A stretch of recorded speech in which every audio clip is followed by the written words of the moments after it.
There's really this underlying fear of, rejection. And so when men are on these platforms, generally speaking, not everybody, there's this sense of, I have to make the first move. I have to go hunting. I have to make sure that I go after her. And that puts a lot of pressure on the man. It also, opens up a stream of bad behavior, because if the woman doesn't respond, it's taken as rejection. Like the fact that she is just so deeply concerned with the horrible task men have to reach out and craft a message with grammar and all of this, and then ends with, oh yeah, and it makes the women empowered too. We are going to lean in fast and furiously. We already have. We are going to win. We will be the way people meet. What is she giving, like a dictator speech? What the fuck? Yeah, and there's it's another giving Trump 2024 speech. That's literally what it's giving. Exactly. Bitch, what I was trying to say is this situation got me so wet and so dry at the same time. Exactly.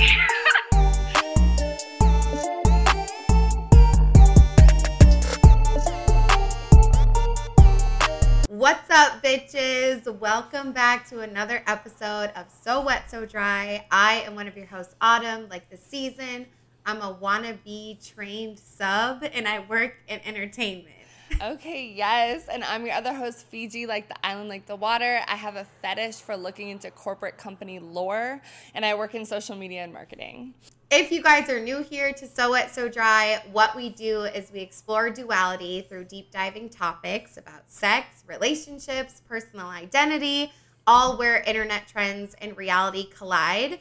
We do post polls for every single episode that we put out, so make sure you guys are following us on Instagram at So Wet, So Dry. The O's are zeros. That's where we post the polls, give an opportunity to submit a story, so definitely follow us over there. And just in general, whatever platform you're listening on, please just take a second to subscribe, follow. If you're on, Apple Podcasts or Spotify, give us a rating. If you're on YouTube, definitely drop a comment. Our YouTube fam, bro. At this point, we almost have 600 subscribers. And, I hope by the time this is out, we've made it. But it's honestly just so exciting for us. It's not even about how, just to think that 600 people subscribed, that's a lot. 600 people in one room, Yes. bitch. So we're just excited and grateful. So thank you guys for supporting. Yes, and today we are talking about the business of dating apps. We are talking about the infamous Bumble marketing campaign. We are talking about how dating apps get you addicted. We're talking about lawsuits, and we're talking about how we should all just get outside and meet people in real life. But before we get into all of that, we're going to start the episode as we always do, talking about what we're so wet and so dry about in this very moment. So I'll go first. Guys, I think I'm going to put the TikTok in here. I think I have to, because it just has me dying. Have you heard of Jasmine Crockett? Yes. You know who she is, the Texas representative. Yes. Yes? No. I was thinking of a different Jasmine.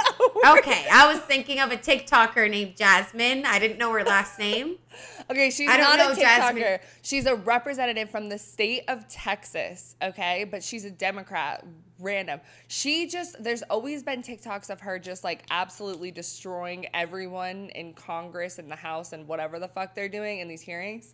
Okay. Anyway, Marjorie Taylor Greene, I don't even know what this bitch's name is. She's this blonde bitch, super far right, Republican ass white bitch, right? She insulted her eyelashes during this debate, and Jasmine Crockett was waited for a little time to go by, and then she asked the dude, whoever is fucking running shit, she was like, so if I were to talk about someone's bleach blonde, butch built, what is it? Bleach blonde, bad built, butch body. Bleach blonde, bad built, butch body. Bleach blonde, bad built, butch body. Bleach blonde, bad built, butch body. Butch body, butch body, butch body, butch body. would that be cause to be stricken from the record? I don't know. So pretty much she came at this bitch hard, and now a bunch of people are making songs to it. She patented it. And this week, I'm so wet about one of my favorite YouTubers is Jenn McAllister. She's been online for a really long time. And she's like gay, whatever, love her. But anyways, so she plays this game that's called Total Drama Island. And it's on Roblox.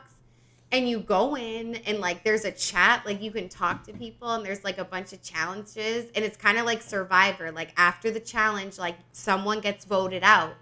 And it's like that show that was based on that show, Total Drama Island. That was kind of, like, not really before our time. But, like, it was around or whatever.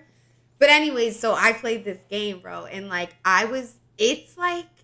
it's so crazy. I was horrible at the challenges, so I kept getting voted out, and then I had to, like, start back and go over. But it's, like, literally so fun. But, like, the way Jenn plays it, like, she's on Twitch, so she has, like, her chat. So she's, like, actually trying to start drama. Like, when I played it, I, like, barely said anything. Like, but it's just so fucking funny, like, the way that people are in these games online. You play against real people? Yeah. So like, are your characters, like, people looking, like Sims? Yeah, like, when you start the game, like, if you, like, pay money, you can, like, pick a character. But otherwise, you, like, most people just do the automated generator one. So, like, if you're a hot-looking guy, it's, like, she'll, like, make it farther. Like, the girls flirt with her. But if you're like, there's one bitch that has braces and just looks super nerdy, and like everyone's always like, Bitches like rock the braces though. I remember when Coyle Ray had braces, she looked good with them. So low key, but I just think it's so funny, and I love her YouTube, and I'm like,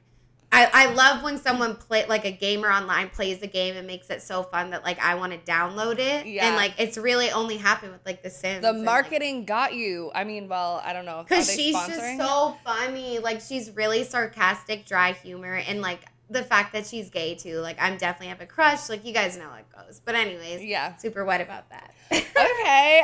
For dry, I'm very dry about just all the Diddy shit that's going on. Specifically how they dropped the video, like, and people just are still not believing for some reason, and the fact that they even had to drop that video, I know, like, I just feel so bad for Cassie and like all the women, like everyone involved. It's just like so fucked up, and like as someone who's like survived domestic abuse, like it's just so triggering, and it's on my timeline constantly, and I feel like at this point I should just block the shade room. But I also do want to know, like, what's going on sometimes because, you know, it helps with, like, podcast episodes and, like, what's going on in the media.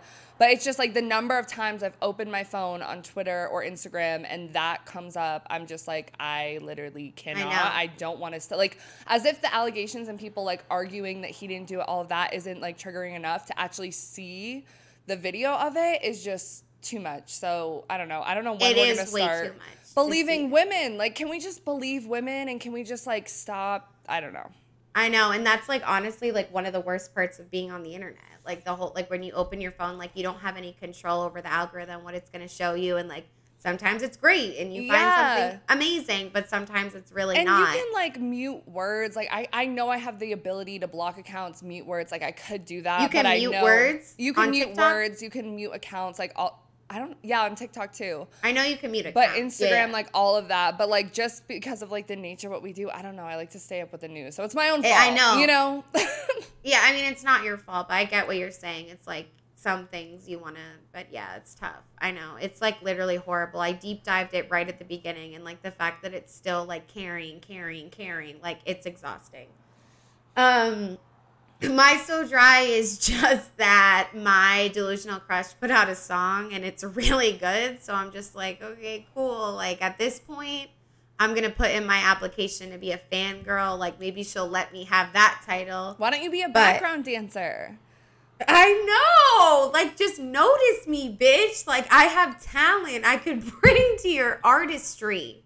But no, the song is, did you listen to it or you just... I have listened to it. It's not really like my vibe, but like... It's not my vibe either. It's just her. Like, I just think... And I honestly... get it, because, yeah. Yeah, so... Not too... I mean, you have the perfect reason to DM her, though. You could be like, I love your song. That song. Yeah, and she's like, oh, thanks. Boom, and that's it. Like, no. I mean... But yeah, I've thought about it. I definitely have thought about it. I would be like, this song needs more love. Like, because... You could repost it on your story and... I I know. I'm just like, she already knows I'm desperate. So it's like at this point, like, I'm either going to go full in, like just play into it, or just like never again. And I'm kind of at the never again, but it's fine. So as Fiji said, today we are talking about the business of dating apps. And honestly, like the biggest takeaways from all of this at the end should be we all need to get the fuck outside. So we are going to like end with that too. We're going to talk about, you know, the infamous Bumble case and controversy. But we are going to start with just like a brief history of matchmaking and just give you guys some research. So,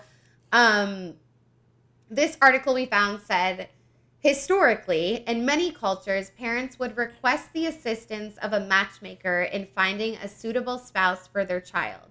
The job of the matchmaker was important because dating and free choice of a marriage partner was not allowed. For centuries, the matchmaker's job was to check the ethnic identity and compatibility of the proposed couple. The matchmaker was generally paid an agreed upon fee or a percentage of the dowry. In the history of love and marriage, it is fair to say that the majority of the world's past relationships were in some form matched. Whether it was at the hands of your parents, your church, or your peers at college, we have been socially guided down a certain relationship path. When the boy meets the right girl for him, we say the couple makes sense, meaning their families, their spiritual beliefs, their financial background, and educational levels are somewhat equal. The history of matchmaking continues to be rewritten as we modern matchmakers continue the honored tradition. That was straight as fuck, but anyway. Yeah. So this info is actually from AtlantaMatchmakers.com. So like they are a matchmaking business. And I just wanted to note that there's like the industry of matchmaking has been going on for like a very long time. And it usually has to do with like they said, religious beliefs, ethnic backgrounds, social status, economic value, all of those things. It wasn't really as much about love. That became more of a thing like more recently.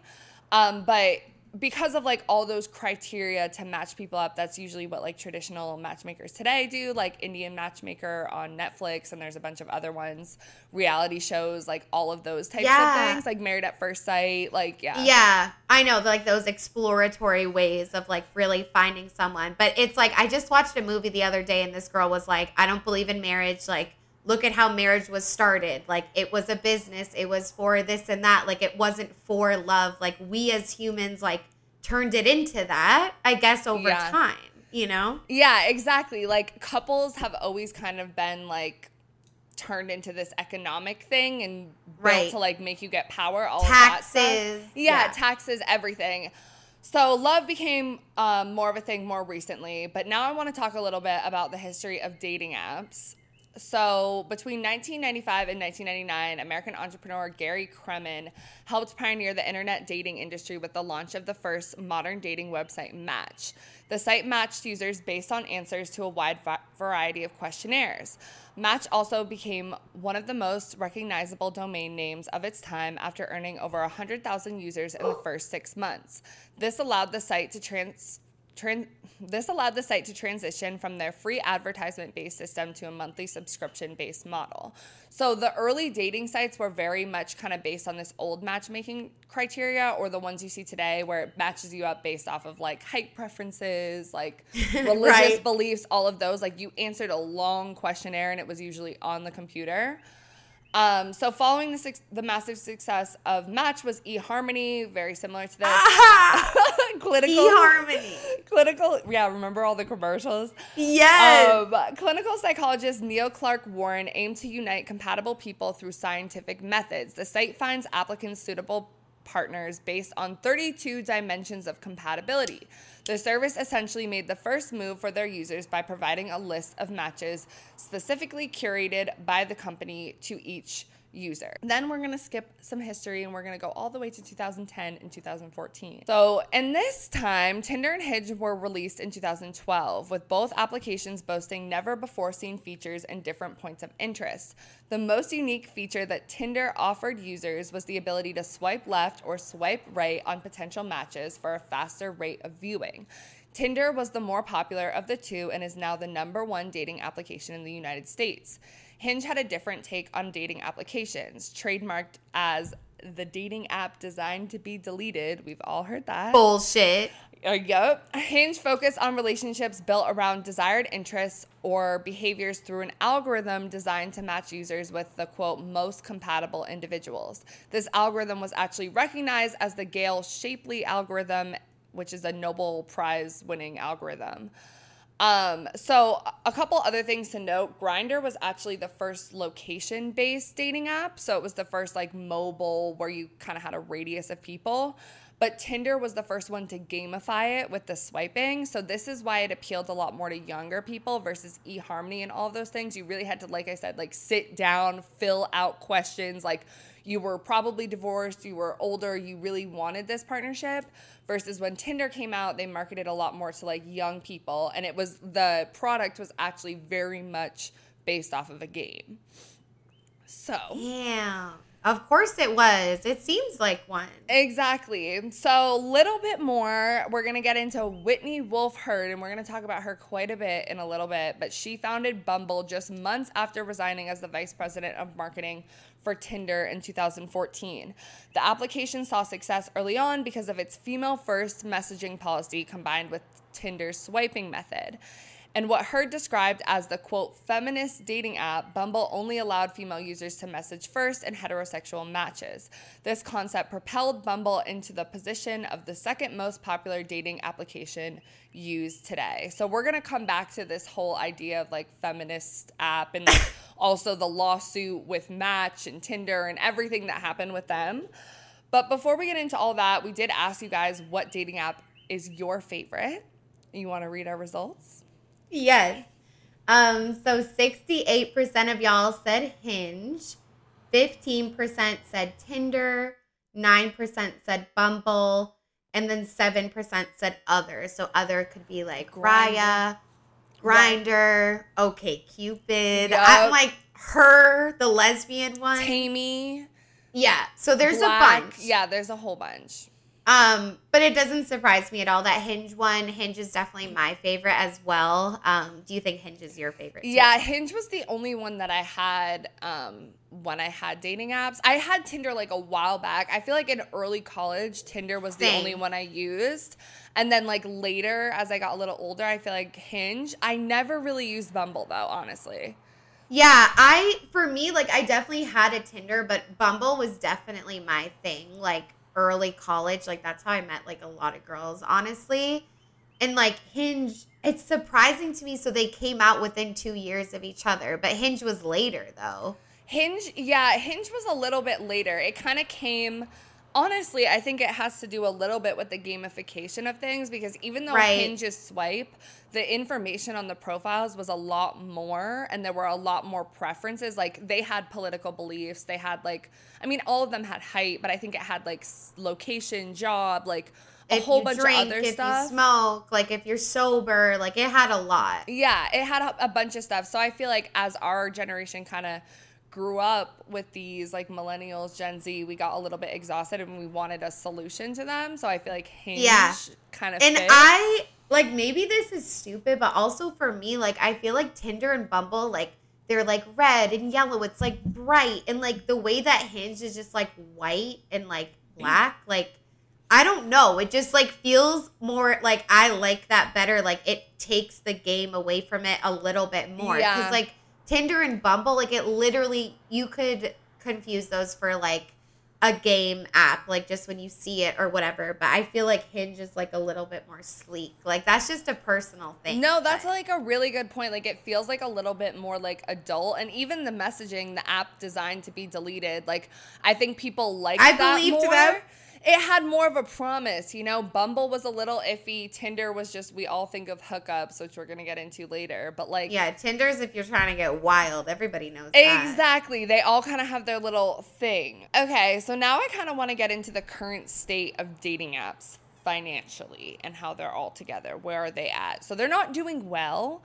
But Match, like we said, was the very first one. And Match Group Inc. acquired a portfolio of companies including Tinder, Hinge, Match, Meetic, OkCupid, Pairs, Plenty of Fish, Azar, Hakuna, and a bunch of other ones. So pretty much they have a monopoly on almost every single dating app besides like Bumble, and they did try to buy Bumble. I know what monopoly means because I took an economics class in college. And that's crazy. And Match was the first one. Yeah, Match was the first one. And they acquired all of these. So they really started an empire. Right. And they have investors. Like, I think one of their investors or that half owns it is like IC or something in there. I tried really hard to go down like a very deep black hole into like who is investing in what in these apps, because I know that there's a lot with like Blackstone, BlackRock, like whatever. If this makes no sense to you, like disregard. But like it's a law on TikTok about how like every company is owned by like all of these major companies, and Blackstone now owns a portion of Bumble. So I don't know. But you know, if you are someone business oriented and knows financials and stock stuff and all of that, please comment more info in the description because I'm very interested. I'm just not economically as intelligent to grasp all of that. Yeah. So, but like I said, they are not doing well. So Match Group and Bumble, whose market share make up nearly the entire industry, have lost more than $40 billion since 2021, a sign that dating apps have lost their luster. Other dating apps like Hinge and Tinder have also debuted marketing campaigns in the last year to encourage more downloads, emphasizing a shift. So everyone, they're kind of freaking out right now. Gen Z is not loving the dating apps. Millennials are kind of tired with them. They're losing a lot of money since 2021. So hence comes Bumble's marketing campaign. They saw women were fed up. They're tired, whatever. And they were like, you know what? We're going to change. So they launched a now infamous marketing campaign that received a lot of backlash. They had archived all of their photos to tease this rebrand. And first they dropped this commercial, which, have you seen the commercial yet? Yeah. So they go to a convent. This woman's like becoming a nun. Yeah. She's like, they're all in yellow. And then she like sees a gardener and she gets really horny and she like leaves. And everyone, when they first saw the commercial, was kind of confused. They didn't really get it. Like it was giving, what's that show you watched? The Maid one? With the red that your mom really want to remember. Hulu? It was on Hulu. The one oh Handmaid's Tale. Handmaid's Tale. It was giving Handmaid's Tale, exactly. Oh, that's terrifying. Right. And then she like ran away and she was like, no, like I don't want to be a nun, whatever. But people were confused. They didn't really get it. Then they launched all these billboards. So guys, I'm gonna put them on the screen. One said, you know full well a vow of celibacy is not the answer. Another said, thou shalt not give up on dating and become a nun. Another one said, we changed so you don't have to. And another one said, you can stop putting your retainer in at 7 p.m. on a Friday. Kind of aggressive here. There's a lot going on. Yeah. It's a little, like, okay. Slow down, maybe take that back. Like, they're kind of calling you, like, a cat lady. Like, I've seen those comments. Like, you know, the retainer thing. They're like, okay, like, this is typical, like, shaming women for, like, enjoying their own night on a Wednesday. Like, we don't have to be out fucking everyone. Like, relax. Right. And also, like, if I had worn my retainer, then I wouldn't have a bottom tooth that's crooked. Like, I wish I was the bitch. I love your bottom tooth, though. I know you do. But I wish I was the bitch that put my retainer in, like, at night. Like, that's an admirable quality. Right. Like, come on. So this article we found from Fortune, we pulled this from the article. They said the plan majorly backfired, with women taking to TikTok, Instagram, and X, formerly Twitter, to talk about just how offensive Bumble's new ad campaign was to them. They argue Bumble turned a blind eye to the fact that women continue to lose reproductive rights. Others have experienced trauma that prevent them from enjoying and pursuing casual intercourse. And the theme of the ads feeds into the idea of a patriarchal society in which women are just objects for men to mess with. Yeah, Bumble really fucked up. Because they fucked up. Especially like we said, we think of Tinder as the hookup app. We always have, kind of. But Bumble is a little more iffy. It's not quite Hinge, but it's in the middle. A little more wholesome. A little more wholesome. But to make a whole campaign around sex and hooking up and shaming women for it is kind of weird because, again, this is not a hookup app. Like, I don't know how dating equates with hooking up in their eyes. And we're going to get into a little bit more about their whole mindset in a little bit. But some more from a different Fortune article said, photos and videos of and about the advertisement spread on social media last weekend along with outrage. Users and followers said that the ad shamed them for choosing not to have sex, a stance that has gained traction globally, especially among Gen Z. There's the 4B movement in South Korea in which women reject marriage, childbirth, dating, and sex. All 4 words start with the letter B in Korea. And then there's going boy sober, a rejection of men and dating that became a TikTok trend. So I know I personally am not completely like for practicing the 4B movement in my own life. Like I support whatever women want to do that. We've done a lot about gender politics and dynamics and everything in this episode. And me personally, I don't see that as the solution. I think we need interactions with men. But at the same time, if a woman is choosing to be celibate for whatever reason, like she can still date without some slam. And exactly. And I do think that it was really silly of them, like especially with how Gen Z is and how like, you know, political they are and all of that. And like even looking at their campaign marketing, like who they chose to put on those billboards, it's like, I mean, everything is literally on purpose. Yeah. And it's like, how can their message be like, it's just, it's so fucked up. And also to do it like, because also it's like we've done an episode about strippers that go through a period of celibacy, and we talked a little bit about how celibacy is trending online. So it's like as a company to like notice that trend and then kind of use it was just like it's just kind of dumb, and it goes against their whole messaging, which is like very for women, women's empowerment, and all inclusive. Of those things. Like no, and then they're like, oh, don't be celibate though. Like when I was on Hinge before last year, I was celibate. I was like going on dates through Hinge, and I was not having sex. Like I was celibate during that time. You can still date people and be celibate, so it makes no sense to me as a campaign. And more from that article, they said the ad campaign was meant to be a major part of Bumble's turnaround plan after 70% of women surveyed by the app said that they experienced dating app burnout. The app also made a major change that now takes the onus off of women to make the first move and announced AI dating concierges to help weed out matches. And I feel like, because like with the campaign, it's like we know that Bumble's the company. We know that they want us to download the app, but it's like they're really like slapping it in our face how much they want it to by saying like, you know, you guys should stop being celibate and lame and like be on Bumble. And it's like the dating app burnout. It's like, yes, I don't think dating apps are like the best, but it has a lot to do with the people that are behind the dating app. Like it's not even so much like Bumble's the problem or like, I mean, the way that it is looks like a game and all that we can go into. But at the end of the day, like people have gotten married from Bumble. People have found relationships. So it's not 100% them. Like it's also this generation that we're in and what dating looks like. And because there's so many apps and so many ways to meet people and all of that. So if anything, they should like take in that people are experiencing dating app burnout, understand why, and do a campaign around that that's like more inspiring to want to find someone rather than like kind of like shaming you in a passive aggressive way. And that's the thing, because Bumble's whole campaign marketing from the very jump was like putting women in the driver's seat.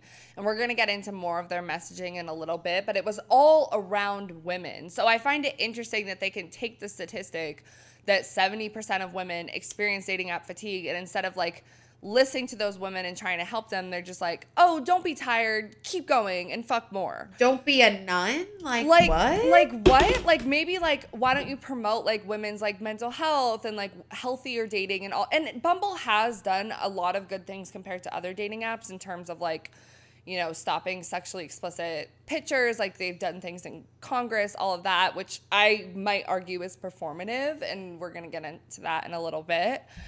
But yeah, so they did also launch the AI dating concierges. We're going to have an episode coming out in the future that's going to be like a part 2 to this, where we're going to talk more about like the algorithms and AI and that's a whole other mess. But the one thing I want to talk about real quick before we get into all of Bumble's lore is the fact that they changed the first move thing. So before, it used to be like women were in the driver's seat. They made the first move. And part of this campaign, because women are exhausted and tired and burnt out, they're letting men make the first move as well, but like only with certain prompts, because they don't want men to be like harass them sexually or whatever, which was, I guess, the whole point of women making the first move. How do you feel about that? I feel like every woman I know like hates the fact that Bumble's like that.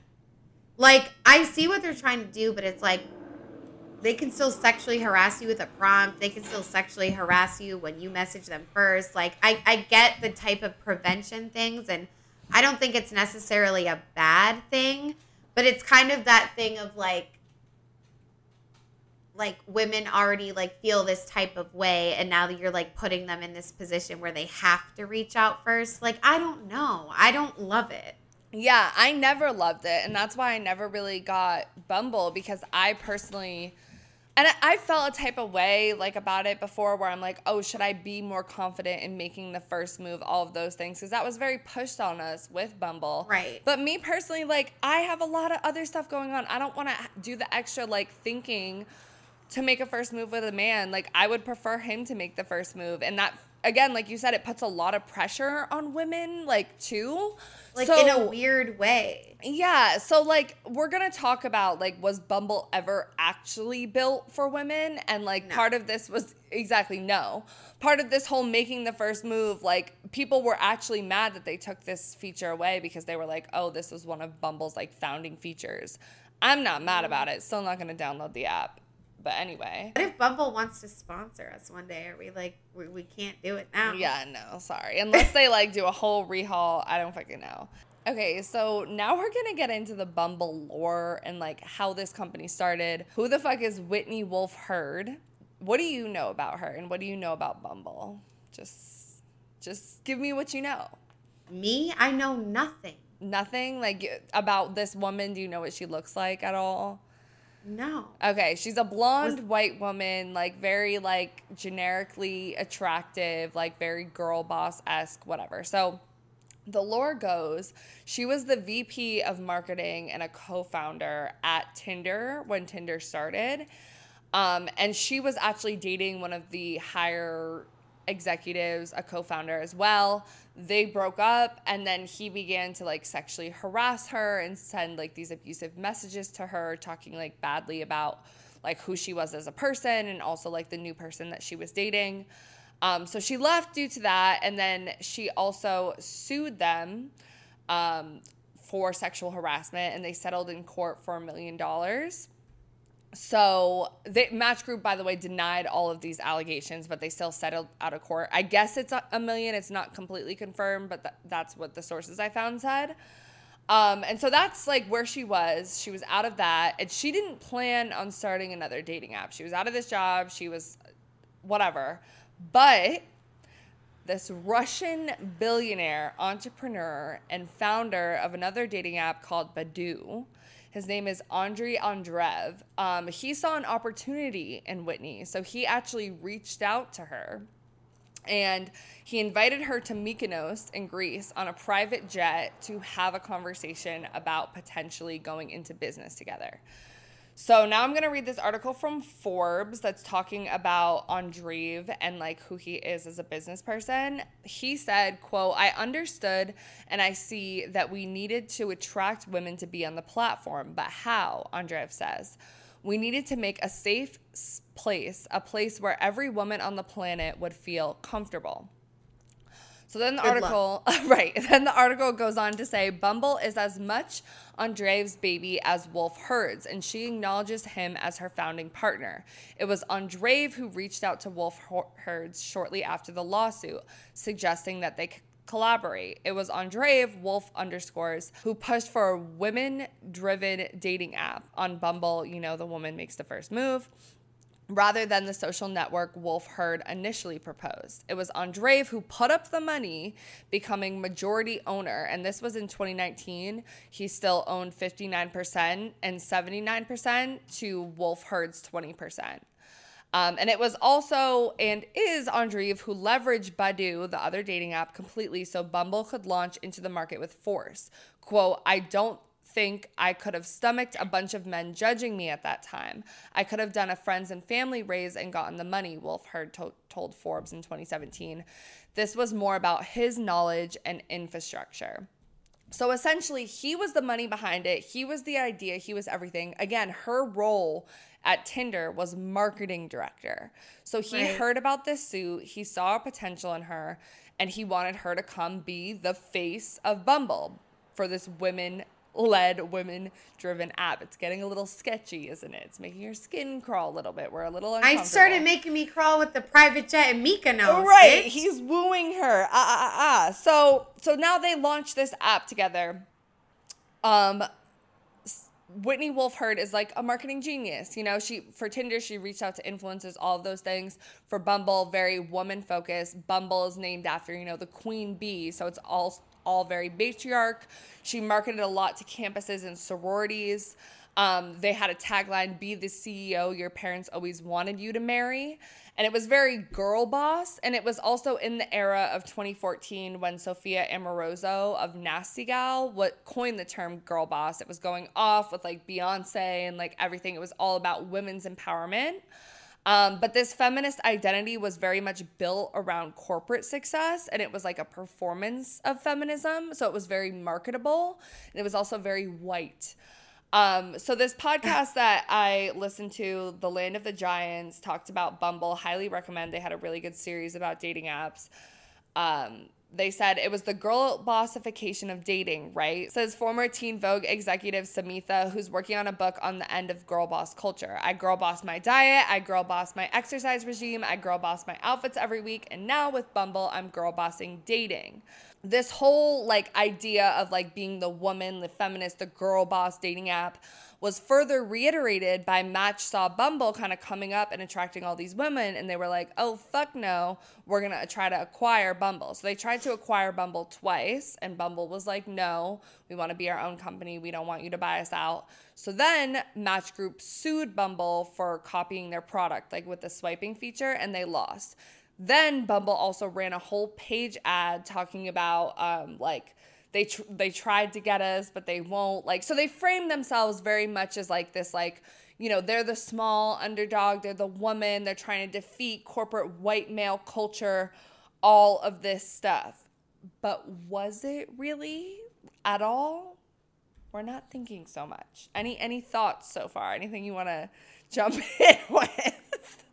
I mean, bitch, like it's not surprising, you know? And I think it kind of will sit, I think after knowing this information, it's the whole, like, it's definitely not feminist. It's like this guy with an idea that saw an opportunity with this specific woman that sued for sexual harassment. Like, it's very just like, I'm not quite sure.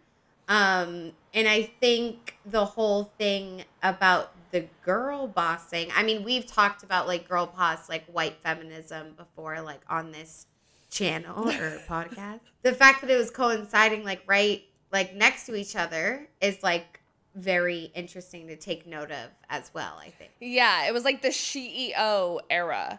Oh, God. So a little bit about the dating apps at the time and now still. There was a big gender gap issue with dating apps because there were a lot more men on the dating apps versus women. So this stat I found says scrutiny of dating app demographics reveals notable gender imbalances. Tinder emerges as the most skewed with a staggering 75% of users being men and only 25% women. Oh, God. Yeah. In contrast, Hinge presents a more balanced landscape with 2/3 of its users identifying as men. which is still not that much different. And I could not find anything about Bumble, which I found very interesting. But you see, you can start to see how Bumble is solving like a market problem for this business, because all of these apps are struggling with getting women on the apps. They have a lot of men, but they need women, right? So we actually have Wolfe Herd saying this, and Andreeva as well. If we get women on the app, then the men will follow. So this was not just like a marketing thing. This was a business idea. This is what they like pitched to investors as well. So I want us to watch this quick little interview, just this piece of this interview. This is from the Washington Ideas Forum, and it was back in 2016. We found that there's really this underlying fear of, rejection. And so when men are on these platforms, generally speaking, not everybody, there's this sense of, I have to make the first move. I have to go hunting. I have to make sure that I go after her. And that puts a lot of pressure on the man. It also, opens up a stream of bad behavior, because if the woman doesn't respond, it's taken as rejection. Therefore, you get this, harassment taking place.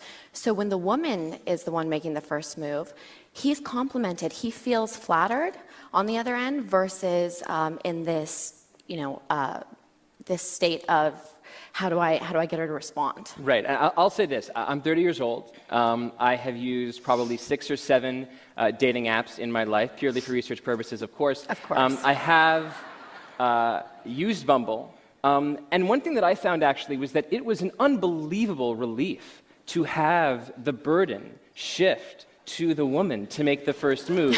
For the following reason, I'm more than happy to make the first move typically, but dating online, dating anywhere really, is something of a numbers game. So you have to send all of these incredibly clever first messages with perfect grammar over and over every single week. And it's lovely to be able to sit back and say, once the match is made and there's enough interest there, there's she's interest. just going to reach out to me. I don't have to worry about it. Well, what's really great about that as well? You feel relieved, and the women feel empowered and confident, and they also get to drive the conversation. So I just feel like this interview, honestly, takes us on a trip, through the matrix. If society was different, the fact that she is just so deeply concerned with the horrible task men have to reach out and craft a message with grammar and all of this, and then ends with, oh yeah, and it makes the women empowered too. Bitch, clearly it's not what that's really about, because it's like, this is so feminist, but it really, the majority of the conversation was about men and taking the pressure off of men, but they're advertising it like it's supposed to be about women. And so she kind of snaked that in there at the end. Yeah, this is tragic. Yeah, it's like she's spinning, you see her spinning the story in real time.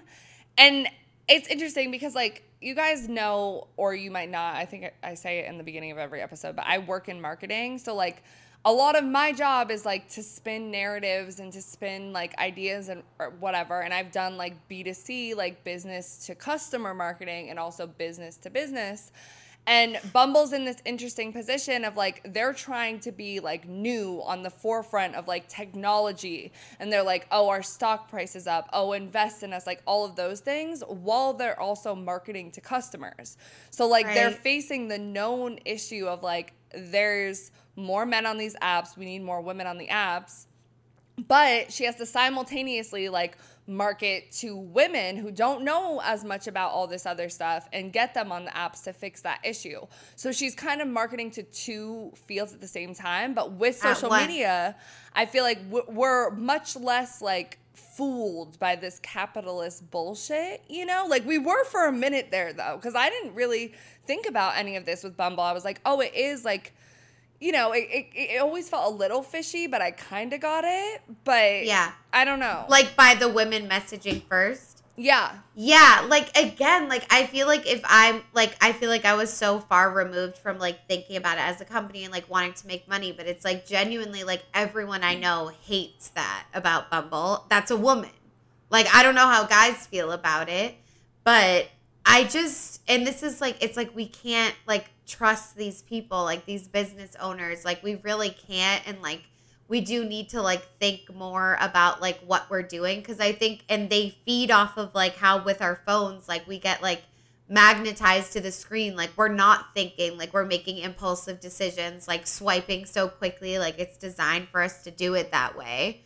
I just like that guy complaining about like how hard it is to like craft these like interesting messages. It's like no one's holding a gun to your head asking you to do it. Like, so don't. Like if it's supposed to be like fun and like a new way to find something, like I don't know why he's talking about it like it's like hard work. Like, then don't do it. Well, and then he's saying like, oh, the burden of that is going on to women. So it's like, well, she's marketing it as, oh, like you're in the driver's seat. Like it really is like the men have been quote unquote like doing this, sending the first message, trying to think of quippy response. And he's seeing it as, oh, this is good for men. We just get to sit back. We need to relax. So it's like, it appeals to men as well, I think, because like she said, oh, their egos, oh, their rejection, oh, all they're of gonna this get stuff. hurt. Yeah. So it's like they're thinking about the men just as much, if not maybe more, than they're thinking about the women. It's just the marketing is centered around women. And the other thing I wanted to mention in talking about this too, like just with the like discrepancy between like men and women on dating apps, like Ashley Madison, I had mentioned this to you before, like earlier in the week, but there's a new documentary on Netflix. Like maybe you guys have seen it. Ashley Madison was like in, I think, the early 2000s, and it was like a dating site for people to have affairs on. And they had a whole issue with like too many men, not enough women. And what they tried to center marketing campaigns around like women having affairs, all of those things. They eventually ended up even having fake profiles of women because they could not match the number of men that were on the site. So this is like an age-old problem with dating apps. So it just like kind of puts it into perspective when you think about like Bumble is not really empowering, they're serving a market purpose. Right. And I feel like I don't know, like maybe this is obvious, but I feel like the women, the reason that more men are on it is because like men don't feel the societal pressure to like settle down and like build real connections by a certain age like women do. And it's like all the women I talk to, it's like they're not on the apps because it's just like fake. Like it's not real. Like, yes, you can meet someone on it. And that's why I'm like, babe, like that's why girls don't swipe on us, because there's not enough women on. Because even having like, as a bi person, like having it open to men and women, like there's way more men that I go through, and then when I get to a woman, I'm like, oh, finally. Like it's honestly, and that's like, it's part like culture too, because a lot of what I was reading, I didn't really include it as much in this episode, but like women are exhausted because of the men on the dating apps. And even with Bumble's restrictions or whatever, like anti-sexual harassment, like it's a culture problem, and I think it's just manifested in these apps because, like, men are watching porn too much, like all of these things where they just over-sexualize, and they get the hit of, oh, this woman swiped with me, so it's an instant in, and that's like a patriarchal, like, gender, that a whole different issue, but the dating apps seem to be, like, capitalizing off of it and making it worse. Right. And I just want to say, too, it's like the whole thing with like, oh, now the pressure's off of men. The women have to message first. Like, but the men were never forced to message first. Like the women were being forced to message first. Yes. You know, like it was just like, oh, we think like men should because men are the ones that should pursue us, blah, blah, blah. But it's not like they literally had to. Like anyone could message each other. So I don't know. Like, I think it's just like, it's just one of those things where it's like a lot of times when businesses or just like things in society like try to make something more feminist or like try to do this, or even just like being a girl's girl, like it has good intentions, but what you're doing is like really just putting more rules on things, making it like more rigid and like forced. It's not like real. Yeah, I don't think they did have good intentions, honestly. I feel like they were trying to solve the problem of men not getting enough matches, and I think men are more likely to pay for these apps as well, which we're going to get into in like a little bit too. So next, I want to get into a little bit about like what's going on behind the scenes while they're doing all of this marketing. Like even in that, you can kind of see her slip up. Like she's like talking a little too much about men when most of it is very much women. They had another campaign where it was like So the podcast that I had mentioned before was saying it looked like the message had been written by an AI. Like a woman had said something and the guy said Connor was his name. He said something like sexual harassy or like women don't have jobs or something. And she was like, actually, in the 2010s or whatever, women have done da in the workforce. And that was like a campaign they ran. So like they were trying to be like, you know, fight back against this stuff. I don't know. Right. But so behind the scenes, this is from the Forbes article as well. Bumble's titular headquarters may be in Austin, Texas, but the infrastructure, the company's engine, sits squarely in the London office, which hosts product development and engineering and a raft of hair-raising allegations. Wolfe Herd recently dictated a weekly work diary for the New York Times, which called the piece "Fighting Misogyny One Bumble Brand at a Time." But according to a former Badoo employees, Bumble has a misogyny problem within its own parent company, and her founding partner, with whom she says she speaks with 2 and 5 times a day, is right in the middle of it. So while serving, so this is coming from an employee of Badoo, Bumble, whatever. Yeah. They said, while serving as the company's CMO, Chief Marketing Officer, I was told to act pretty for investors and make job candidates, quote, horny to work for Badoo.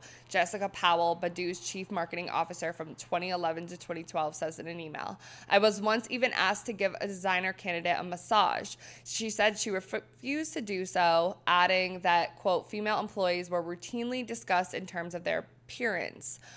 When female staff spoke up, their concerns were ignored or minimized, she adds, decrying a misogynistic atmosphere.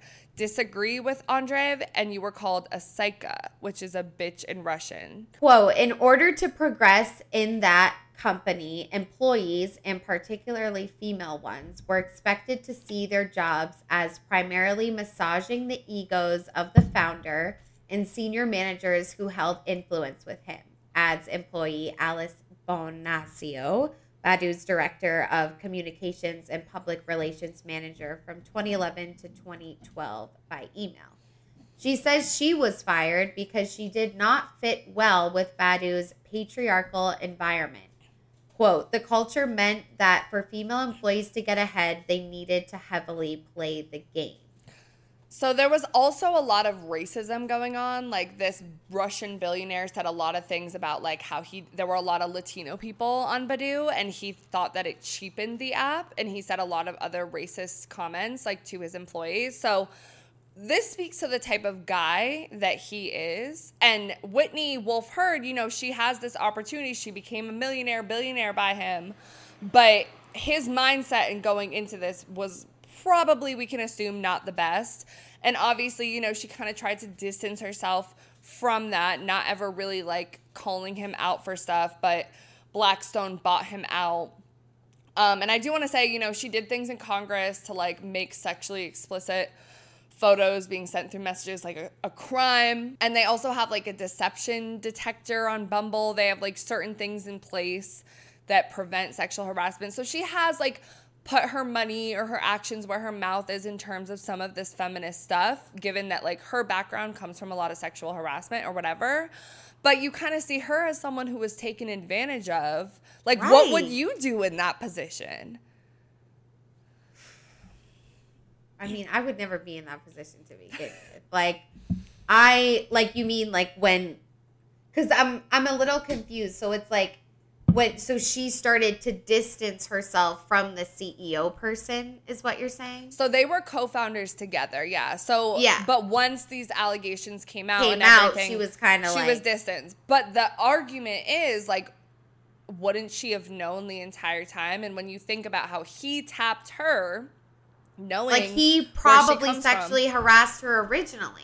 I think maybe he didn't with her because she was like his image of power or his image to success. Yeah. Like he needed a pretty white blonde woman with a history of fighting against sexual abuse to get all these women on the app. So maybe he did treat her well, whatever, but she had to have kind of known, you know, the skeezy background that he had. And maybe she even had the best intentions, you know, like obviously she fought against Tinder before, but like this guy was making her money. Like she got into this app. Like it's a little iffy. Yeah, I mean, I feel like if something that you went through was like really hard, she got like went to court for it, and then she got like super rich and like with this guy and whatever, but then it came out that he did the exact same thing to her where she started her journey. Like I get that money's enticing, but I feel like you gotta go. Like that's just like really bad. And like obviously like it was like multiple employees. Like it wasn't like a freak thing for him. Like it was like, you could argue that like, wouldn't it be hard for him to like hide that completely all the time if it's like so many people saying something? Because sometimes it's like predators pick one person, they're a target, and it's just like whatever, they go on to the next. But it seems like he's doing it to everyone at the same time. So yeah, you do kind of feel bad for her, but at the same time, like I feel like even just those marketing campaigns alone, without all of this, like she's not the best person. So that's what I'm thinking. I'm like, you know, maybe back then she had her good intentions. She was wooed on a private jet to Mykonos by this guy. He invested all this money in this app. She built this whole company, but like she built it on his ideas and his bullshit. And so now where she's in a place that she stepped down as CEO, and there's a new woman who was the former CEO of Slack, and she's like more of a technology background. She's like Latina, she's like a technologist, she really focuses on algorithms. So like they are now, at least as it appears, more women fronted. They have a lot of like women in their staff, and like maybe they are trying to be different, but at the same time, this is their roots, like this is their history. And I feel like maybe she's just so far gone where it's like, when you watch that interview too, it's like, did they ever care about women? Like, right. That's why I said it like took us in some like matrix. Like it's very, very bizarre. And I feel like there's just too much stacked up against her. And it's like, we have to remember, like, just because someone experiences harassment and abuse, like, doesn't mean that like they're like a good person at the same time. So it's like, if she went through this and like realized what it was like firsthand, but then like teamed up with someone that like does it to other women and like never spoke out about it, it's like, I don't know. Like, do you feel bad for what she went through? Of course. But at the same time, it's like, I don't know. And like beyond just like the employees and like all, like, I don't want to minimize that because that's all awful, but the whole ideology behind the app was not her either. It was him. She came from Tinder as the head of marketing. Like, you know, so like, it's just like, we've been sold this like insane lie that when you start like peeling it back, you're kind of like, okay, like, I don't even know if we should be that mad, honestly, about these anti-celibacy ads, because it's like, at least they're being more straight up now. Yeah. They're like, we need you to fuck.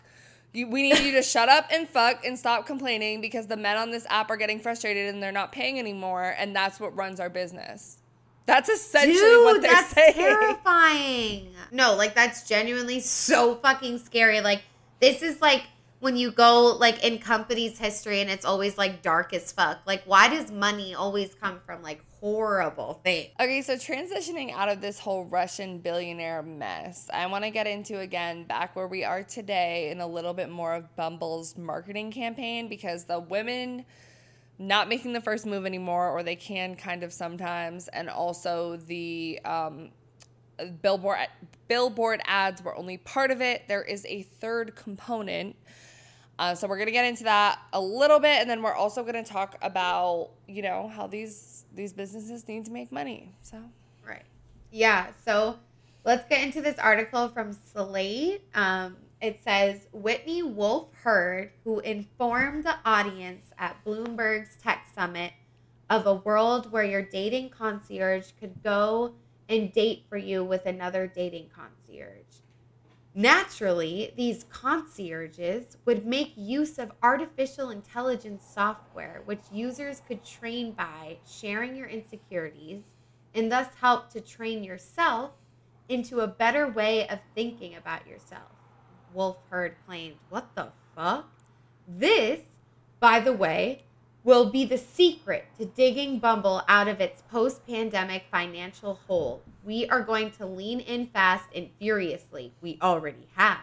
We are going to win. We will be the way people meet. What is she giving, like a dictator speech? What the fuck?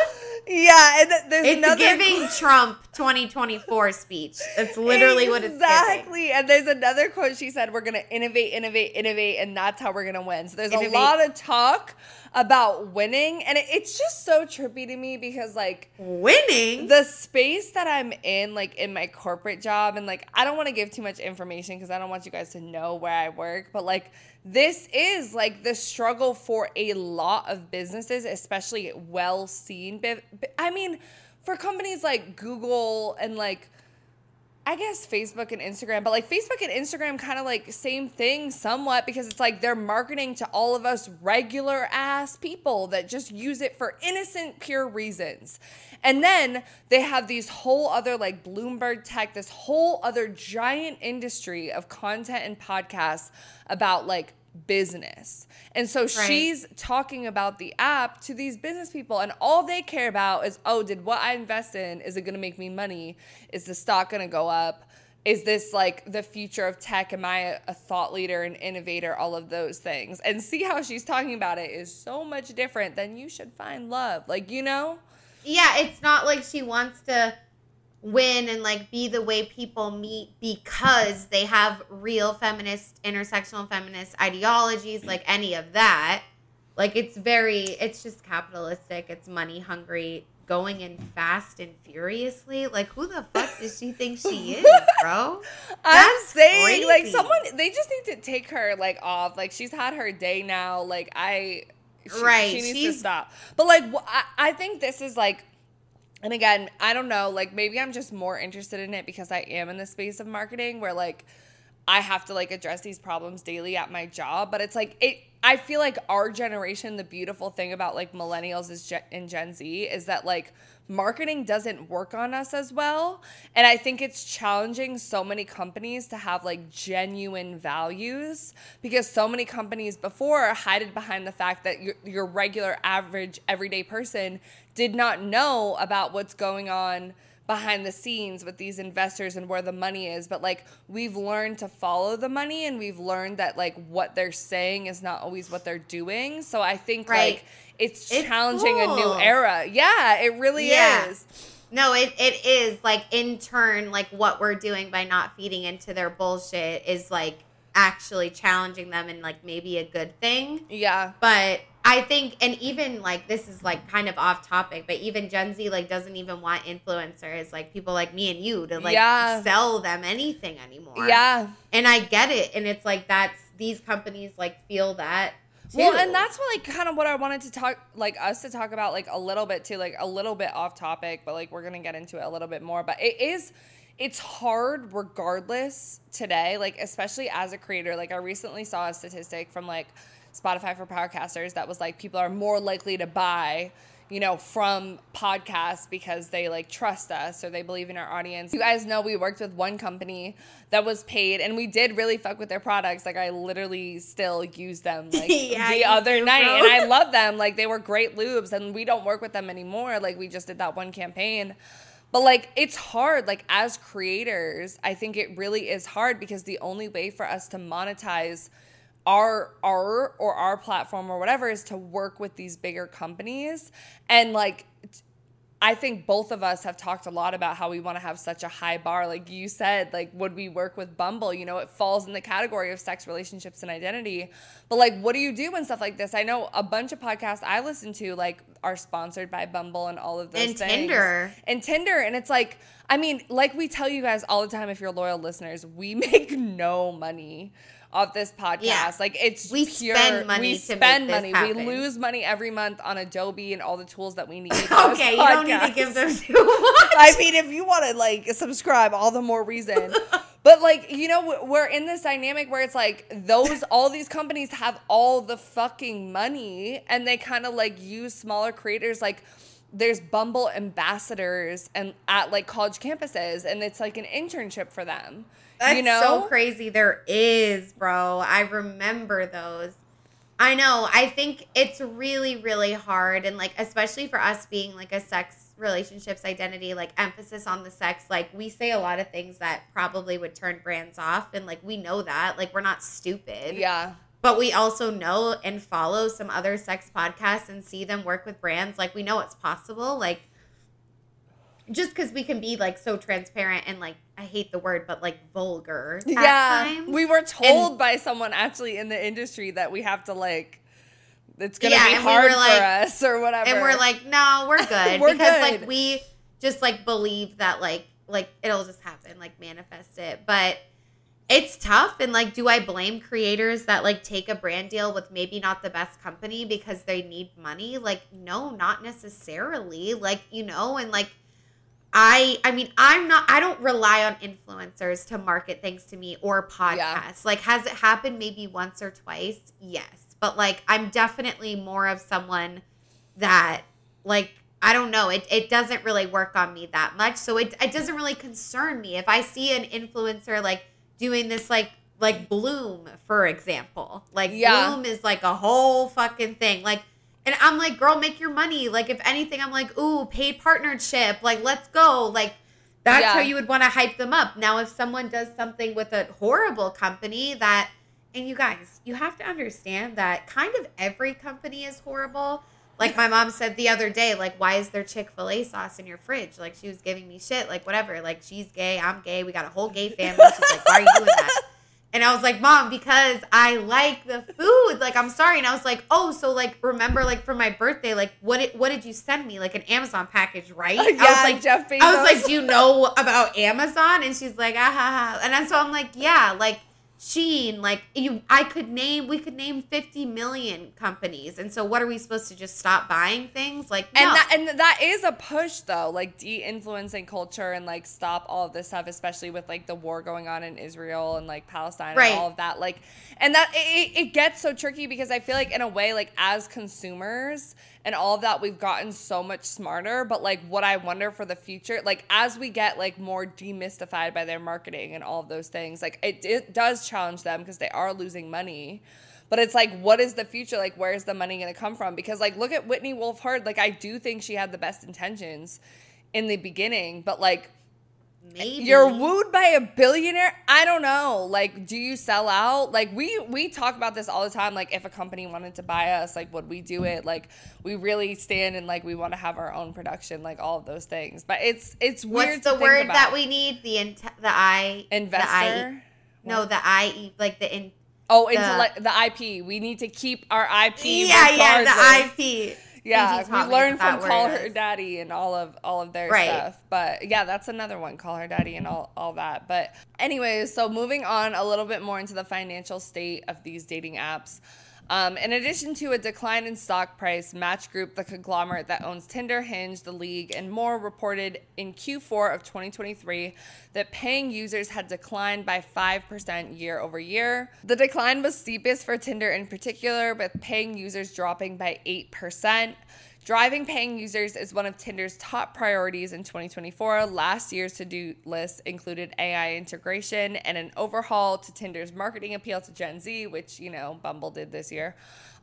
Quote, "We want to drive high-quality pairs and we want to drive revenue," she says, the CEO of Tinder. "We don't want to maximize pairs for the sake of maximizing pairs." To that end quote. To that end, Tinder has also introduced some new options like a $500 a month ultra premium subscription. So like they don't want to drive pairs for pairs' sake, but they do. What does that even mean? A lot. I don't even know what type fucking features you get with that. But I did look into Bumble's pricing. So this is babe, like what does it mean when they say we don't want to maximize payers for the sake of maximizing payers? What does that mean? I feel like they're just trying to be like, oh, like we're not trying to like exploit our users and just get the most money out of them, but we are. Like, why would you say that? Like, I don't know. Anyways, because they're spinning, they're marketing, they're PRing. So if we break down the Bumble pricing, which we found this from Mashable.com. Yeah. As of 2023 for Bumble Boost, You can do 1 week at $8.99. What? $9 for a week? You can do 1 month at $16.99. 3 months at $33.99. 6 months at $54.99. And then for Bumble Premium, which is like even more, I'm assuming, is 1 week at $19.99, 1 month at $39.99, 3 months for $76.99, and a lifetime for $300 motherfucking dollars. Damn, you could get a lifetime Bumble Premium? And doesn't that go against the entire idea of the dating app? Why would you want to be on it by your whole life? Like, they're advertising, oh, look at all these cumbles. You'll be single for 6 months. Congrats. Right. Like, you even investing in a 6-month membership is like and it's counterintuitive because, again, like, I do want to do this episode on AI and the algorithms. Haven't researched it completely, guys, so I don't have enough to say about it yet, but it's coming because this made me think, like, what is going on behind the scenes in the technology? Like, these apps are smart. You know what I'm saying? Like, they're bringing AI in. They've put things behind paywalls to maybe prevent you from getting matches. And, like, Hinge, it's been trending on TikTok, all this stuff about rose jail. So it's the idea that, like, they put all of, like, either the most attractive people or the people you're most suitable for behind, like, a rose thing. So you get 1 rose, but, like, for the other ones you have to pay. So it's like you only get, like, the bottom of the barrel, I guess, for the regular subscription. That's so mean, but I've noticed that. I'm like, damn, why are all the rose bitches so hot? Do you think we're, like, someone's rose? Like, are we bottom of the barrel? I also, like, looked a lot into, like, a little bit how the algorithm works. I watched this whole video, and it's like men are way more likely to swipe than women are. So, like, women get more matches than men. Also, I think there's more men on the dating apps. But, like, the way the algorithm works, it's confusing, but it has something to do with, like, how often people swipe you and how often you swipe people. Like, one of my friends actually told me, like, when you first get the app, like, swipe left on everyone because it puts your standards higher. So it'll, like, give you better people. Like, you almost have to cheat the, like, code or something. Damn, so I've been doing it wrong. So it's rating you. Like, you have, in the back end of these dating apps, you probably have, like, I don't know if it's an attractiveness score, but, like, a matchable or desirability score. See. Why can't they tell us? I want to know what they think. But I also feel like I don't take dating apps that seriously. So sometimes I'll just swipe and be like, oh, wait, maybe we could be friends. Like, I'm not necessarily, like, looking for my wife or, like, my husband or my partner or whatever. So that's really interesting. And I know the next poll we want to get into is if you've ever paid for a dating app. And 10% said yes and 90% said no. So the majority. I did pay for one once. It wasn't Tinder, Bumble, or Hinge. Like, it was a lesbian specific one. Like, it wasn't her, but it was, like, something. And it was, like, I was really sad and, like, whatever. And, like, I just wanted, like, endless. Because I hate when it cuts you off. Like, it's you run out of swipes. Yeah. So that was the only reason I paid for it. Like, I feel like everyone has their reasons, whether they want to look internationally or, like, whatever. But for me, it was, like, I really wanted, like, endless, like, satisfaction and, like, attention. Like, I just wanted to swipe. Like, I was sad. So that was the only time I did it, and it was, like, college or whatever. But I don't know. I don't think there's anything embarrassing about it. I think what's more embarrassing is the fact that, like, all of what's behind these companies and, like, what they're doing and, like, how it is so counterintuitive to be, like, you know, and because Hinge is, like, the dating app designed to be deleted, but, like, Bumble and Tinder, it's like they're low-key arguing the same thing. Like, they all kind of have that vibe, and then to offer a lifetime subscription is, like, just wild. It makes no sense. And it's in our faces, but we're not, like, everyday consumers aren't thinking critically about this shit. It's like, this is a platform that's offered to us. It spreads like wildfire or fire. It's trending. Like, we're not thinking, you guys. And that's why it's like we're in the matrix, like we're chronically online. That's why we have so many episodes about all this shit, because it's scary. It really is. And, like, Yeah. And I just feel like it's really sad because they're all missing the mark on why people are so fed up with dating apps. It's not necessarily the matchmaking piece. I think a lot of people like matchmaking type of sites and they think that's cool. Like people want to do dating shows, like things like that. But it's more so just the generation of people, and like men are on the apps because they don't really give a fuck. Women aren't on the apps because they know men don't give a fuck and they want to make an organic connection. So they're just like really missing the mark, which is like companies always do. Like it's not surprising. But. Yeah, and it's like the experience of men, because also for these polls, just so you guys know, all of the yeses were men. There wasn't a single woman or non-binary person in the yeses. It was all men. And I think that's really interesting, but like also based off of all the research I was doing, the experience for men on these apps is very different. And I think one, it has to do with the fact that there's less women on these apps, and also that women are less likely to swipe. So like men are getting less matches, so they're more likely to pay, I think. But I haven't paid for a dating app, but the one that I would have paid for if I got fucking accepted would have been Raya. And I feel like, to me, I would have paid for Raya because, again, like, their marketing is so not there. All you hear about it, like, I think the first time I heard about it was actually from a podcast I listened to. It was, like, a dating podcast. And, like, one of the women, like, she used Raya. And, like, I know it's, like, content creators, people in the industry. So, like, for me, I'm like, oh, it's, like, exclusive. Like, I would like to date someone, like, in the industry, like, have connections, like, all of that stuff. But I applied like 2 years ago, have not been accepted, even though I'm in the fucking industry, guys. What's up? And I got referrals too. So like, I don't understand. But they have like, I think it's like 100 something for a year, but they're also like a little less, they're not as much just dating. It's also like business and like whatever. Yeah. Like from what I've heard, it's not really like just hookups. Like it's more like, oh, like we both do this type of work. Like, you know what I'm saying? Like it's different. Yeah. So I probably, and again, like maybe their marketing is just the elusiveness. So that's why I would have paid for that. But I don't know. Like I just feel more of the mentality, like I'm not using dating apps just for hookups. Like I don't have them right now, but when I wasn't using them just for hookups. I genuinely wanted dates, but I didn't really want my partner either. Like I feel like I was just like, and you went on dates. I went on dates, but like none of them were good. And I was also but just you went? like, I went, but I'm like much more of like an in-person, like I felt like it never really worked for me. So I couldn't, and I'm sure that paying for it maybe would give you a better experience because you're unlocking the better aspects of this matchmaking process. And I also want to bring up the point of like, again, going back to the beginning of this episode, like matchmakers is an industry.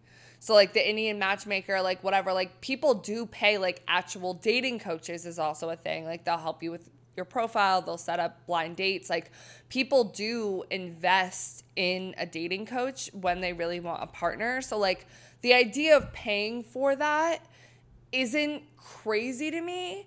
But it's just like the way that these apps like gamify it and they're so vague about like how their algorithm really works and all of that stuff, and then selling a lifetime membership, like it just seems so backwards. Yeah, because it's also like people like the history of matchmaking, like depending on the culture, because obviously like some cultures you get married like way sooner. But like thinking about the US specifically and just like adults that I've known to get matchmaking stuff, it's like they were adults, like they were 40, they were 50, like they had that they had that need to like really pay for it and take it seriously. They're definitely not looking to hook up. But now it's like marketing to 18-year-olds and people younger.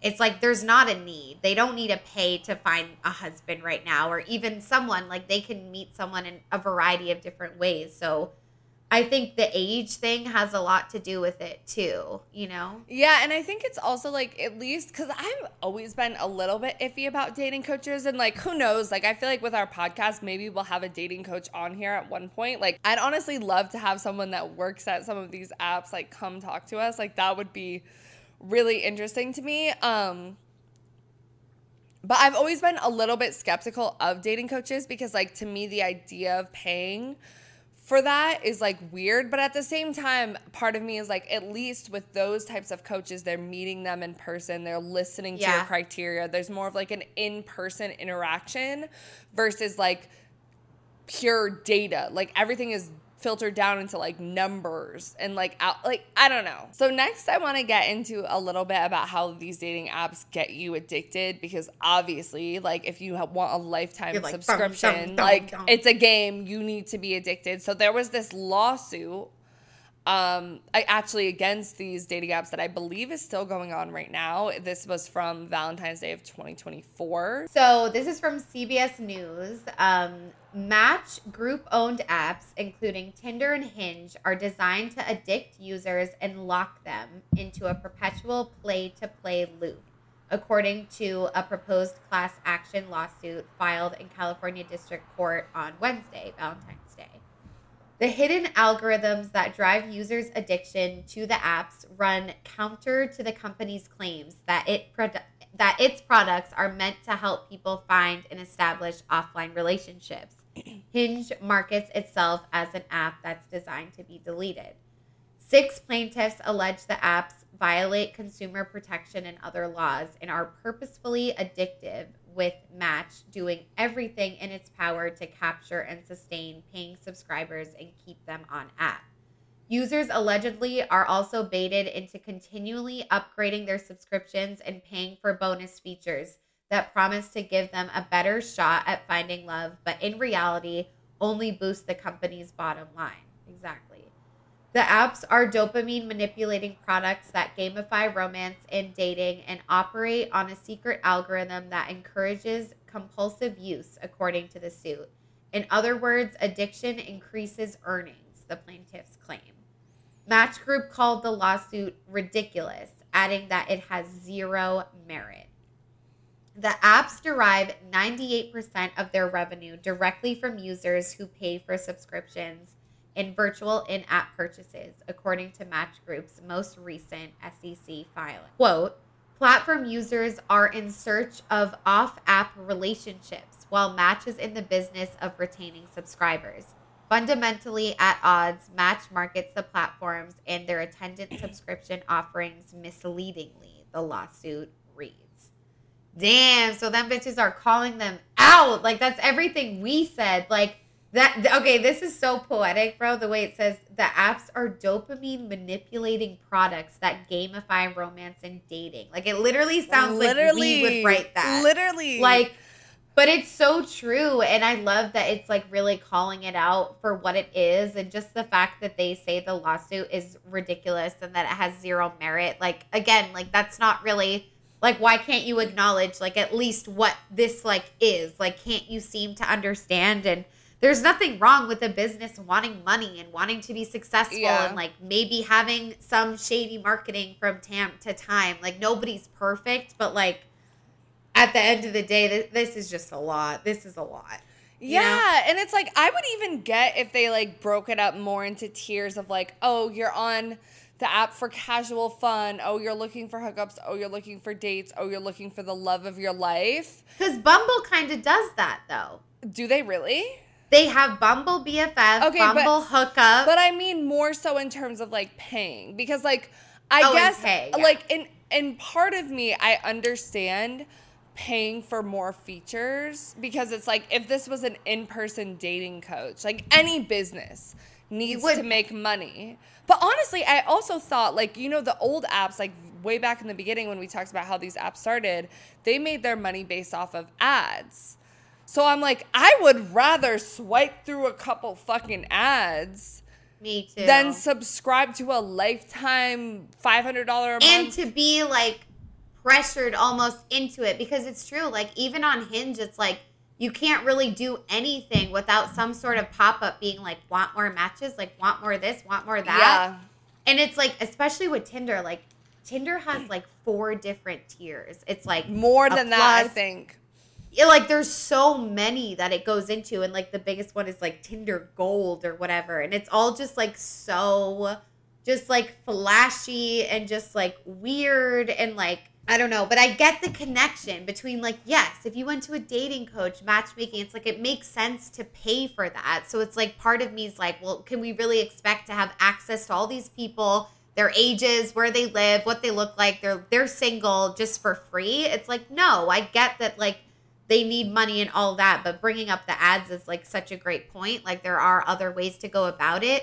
And I would understand like maybe some type of prescription that's like over the top amazing, but like they should give more to just people downloading the app for the experience. And they would arguably be able to do so if they did kind of go more in the ad direction. Or at least be transparent about it. Like, especially like Bumble with this whole like female first, like you find the CEO, I don't know, like their whole marketing, and even Hinge designed to be deleted. It's not designed to be deleted. Maybe it's designed to be deleted if you pay the top subscription, but that's literally not what it is. Like I don't get like I guess it's like if they're really not showing you like the best quote unquote people, then it's like the subscription's worth it. But the way they market it, it's more just like get more, like more. It's like as an average consumer, I'm like, oh, I don't really need that though. But now I'm like, well, do I need it? Like, are they not showing me all of these things? They aren't. Like, they definitely aren't unless you're. I mean, I think it's a gap. Like for women, I feel like it's better than it is for men. I think it's 10 times harder for men on the app because of 75% men compared to 25% women on there's a Tinder. lot. Like that's crazy. So yeah, it's like the algorithm definitely isn't like showing you like the people that you want to see, but it's also like, I don't know. Part of me for these dating apps is the transparency and like working for companies in marketing. I know my experience in marketing is that we're very disconnected a lot of times from like the like tech side of things or the product side of things. So like sometimes it's literally like marketing's trying to speak to the current generation of people or like what they're told from other people. Like there's just this disconnect. So I can understand that. But at the same time, it's like, I don't know, like the fundamental idea of dating apps and these criteria, even like say someone checks everything on your list, like is that gonna mean you're compatible? I don't even know if I believe in that. So I don't know if I would ever pay for them. Right. You know? Like at the end of the day, it's like it's just based on that person. Like my God, it's not so much about like all this other shit and like what if someone's lying? Like you just don't know. Like it's not a guarantee. And they make it seem like it's like a need. Like I don't know. And I think the biggest part of it is how much it is like the gamification of it all. Like I really do think that's the biggest problem. Because like we all have apps. They have ads. Like it's weird. Marketing's whatever. But it's like, why are you making like a matchmaking like dating site like really feel like a game? Like it is bizarre. And I get that, 17-year-olds aren't going to sit down at eHarmony and fill out an application. So I get you're trying to make it like on the go, attractive to these younger generations. But like in turn, like, I mean, everyone hates dating apps. Like, I'm so sorry. Everyone's if you guys exhausted. Like, people are not happy. Like, and you guys are not doing a good job at all. Not. Like, transparency would help a lot. But I think Gen Z is fucking over it. So next we're going to get into like how dating apps are for hookups and how we all need to get the fuck off of them. And get outside. Yeah. So the next poll we asked you guys was, how do you feel about dating apps? And 48% of y'all said, I don't use them at all. 24% said, I use them for hookups only. 19% said, I have them but don't really use them. And 9% said, I use them to find my next partner. And there you have it, folks. That's the reason everyone's done with dating apps. Most people don't use them at all. But then most people that do use them are trying to hook up. Or they just download it for funsies and never check it. I mean, I definitely do that. Like, I have my Hinge open. Like, am I checking it every day? No. When I first downloaded it, was I? Yeah, probably. But then it gets old and I'm kind of like, wait, everyone on here is kind of whack. And I did meet that one guy that I talked to you about, like, shout out if he's listening. Shout out if he's listening, but he's like the best thing that happened from that. Like literally, And like you still haven't met him in person. I know, but that's my fault. I should have by this point, and like honestly, I feel like he probably hates Ask her me, on a though. date. Like, Give her a date and a time, and she will like go. has. Okay. He has. All right, well- like he's literally been like, "Can you please pencil me the fuck in?" And I'm like, I have plenty of time. I'm just lazy. But no, it'll happen. I mean, he's literally like yeah. Okay, but anyways, so that's crazy. And then someone submitted a story and said, I've been banned from every major and obscure dating app except Grindr and Hinge. And I'm so glad someone said this because, like, I mean, I relate. I've been banned from a lot, but I'm not really going to get into why. But it's not just me, though. Like, so many people, you hear a lot of people have been banned. It's like, y'all want us to pay so bad, but yet you're banning your real people. Like, I'm not fake. Why are you banning me? Yeah, and that's then you have crazy. to email them and be like, please accept me back. Like, it's really humiliating. And that's what they make you do. And if you email them too many times, they're like, please only email us one request. And then it makes you feel even more bad about yourself. So, yeah, I'm glad someone brought that up, though. Okay. You have anything to say? Never been in that position, but yeah, that's rough. Next we asked you guys, we wanted to know, where have you met most of your hookups? 43% of you guys said dating app / social media. We threw the little slash in there because, you know, Instagram, Twitter, whatnot. 28% through friends / social events. Also tied 28% at randomly out, and only 1% at work. So again, reiterates, most people are meeting their hookups just off of like the online shit, because it's like you see them visually, you don't really know them, like whatever. And we had one person submit a story that said, I hooked up at Hollister with my coworker while we were closing. That's kind of hot. That's hot. I would watch That's that so porno. hot. That's goals. I'd watch that porno too, especially the end of the night at work. Yeah. Like, you really need that release real quick. Like, and I'm all about a workplace crush, honestly. Like, Right. it really is great. And I've it had a smells lot of good them. in there. Like, I'm just, Yeah. And it is how to It's meet people. Like, dark. honestly, I've like met like crushes from work so much because I don't leave the house. So it's like, that's my only time to socialize. Like, it's really like, it's funny. I mean, 1% said it, I guess, but I know. And I feel like the emphasis on dating apps / social media, because like people really do be like sliding into DMs on Instagram. Like, Instagram is like somewhat of a dating app within itself. Yeah. It's just like not designed as such. And then the next poll that we asked you guys is, you know, instead of hookups, where have you met most of your relationship partners? People that you've met that you've started like more of a serious vibe with.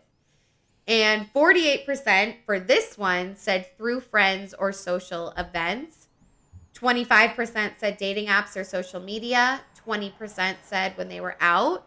And 7% said work this time. So I think it's interesting that, you know, the social events, IRL, like dating in the wild, won for that one.